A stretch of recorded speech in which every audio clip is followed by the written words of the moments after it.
नमस्कार।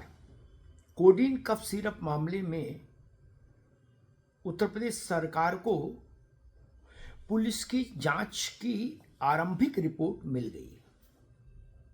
एसआईटी बनाई गई थी जांच के लिए एक पुलिस की, और उस विशेष जांच टीम की जो रिपोर्ट है, इनिशियल रिपोर्ट, आरंभिक रिपोर्ट, वो राज्य सरकार को मिल गई है, मुख्यमंत्री को मिल गई। अब उस रिपोर्ट के आधार पर राज्य सरकार कदम उठाने जा रही है। होमवर्क पूरा हो गया है, अब एग्जीक्यूशन का समय है।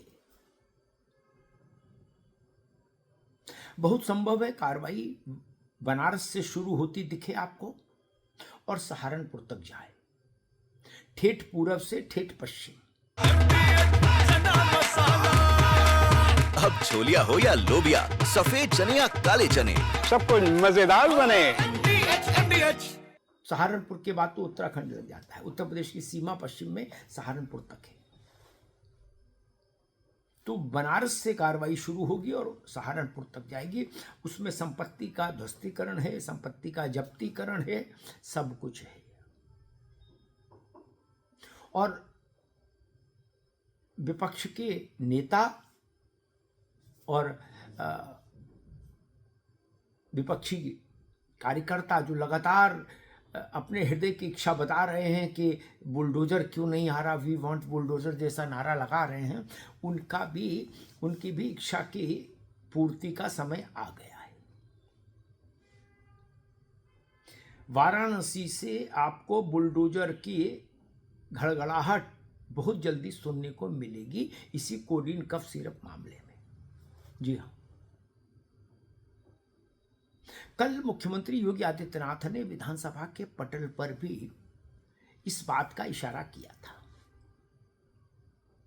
उन्होंने कहा था कि बुलडोजर भी चले, इसकी भी व्यवस्था होगी, और फिर जब बुलडोजर चले तो आप चिल्लाना नहीं। ये बात उन्होंने समाजवादी पार्टी के कार्यकर्ताओं और नेताओं और विधायकों से कही थी कि जब बुलडोजर चले तो आप चिल्ला के इधर उधर मत भागिएगा। सारी तैयारियां मुकम्मल हो गई हैं। 78 लोग ऑलरेडी गिरफ्तार किए जा चुके हैं।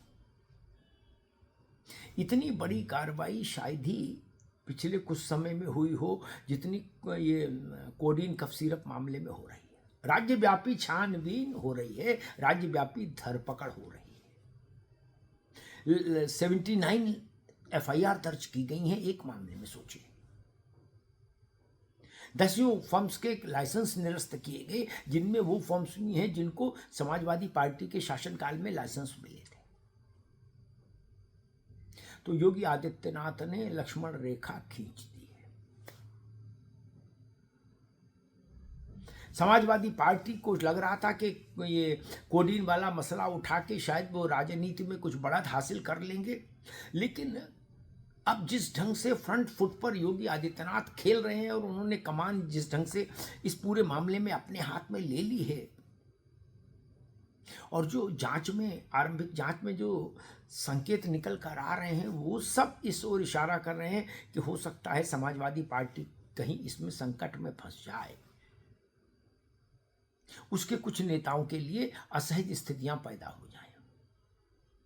फोटो अखिलेश जी के साथ हैं कुछ लोगों के, वो मुख्यमंत्री ने भी सदन में दिखाए।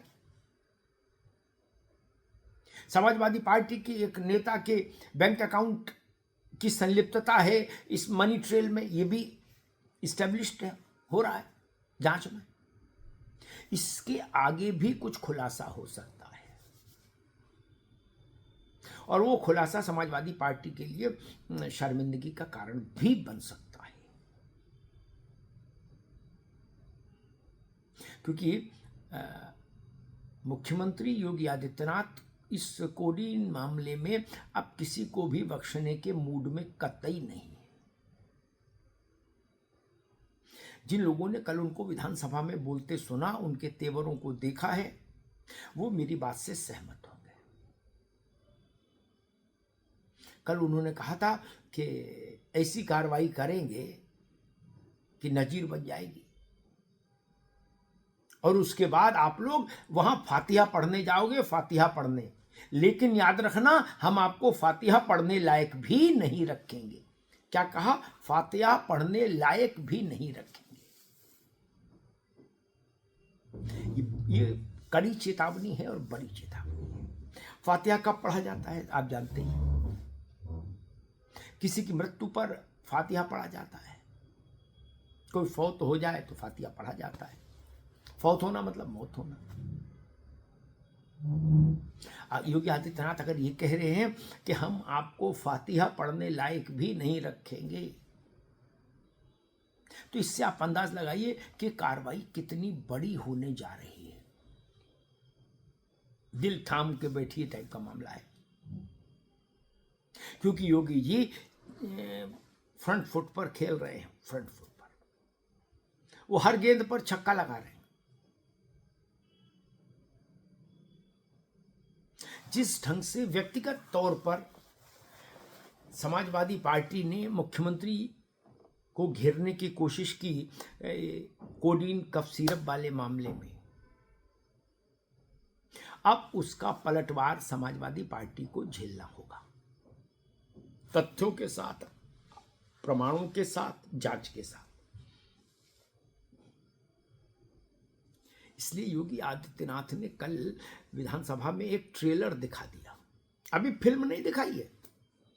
जो कुछ योगी आदित्यनाथ बोले हैं वो ट्रेलर है। फिल्म तो अभी बाकी है मेरे दोस्त। याद करिए, प्रयागराज में उमेश पाल की हत्या हुई थी। हत्या में अतीक का लड़का शामिल था, गुड्डू मुस्लिम शामिल था और कुछ अपराधी शामिल थे। दिन दहाड़े हत्या हुई। अगले दिन विधानसभा का सत्र था।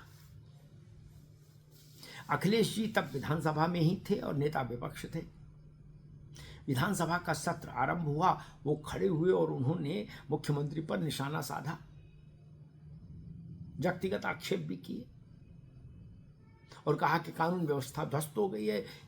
प्रयागराज में खुलेआम बमबाजी हुई और हत्या हो गई एक वकील की, उमेश पाल की। सरकार नाकारा है। अखिलेश यादव के इन आरोपों के उत्तर में खड़े हुए योगी आदित्यनाथ, और वो दृश्य जिनको याद होगा वो फिर जीवन भर कभी भूलेंगे नहीं उस दृश्य को, जब उन्होंने तमतमाते हुए कहा था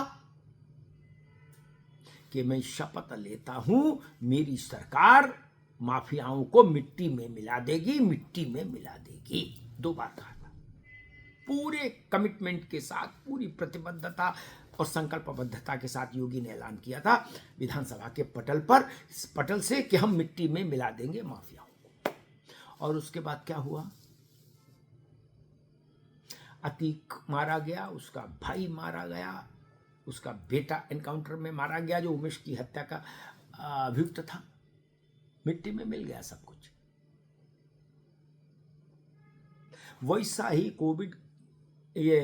कोविड ने कोडीन कफ सिरप के मामले में समाजवादी पार्टी ने किया है।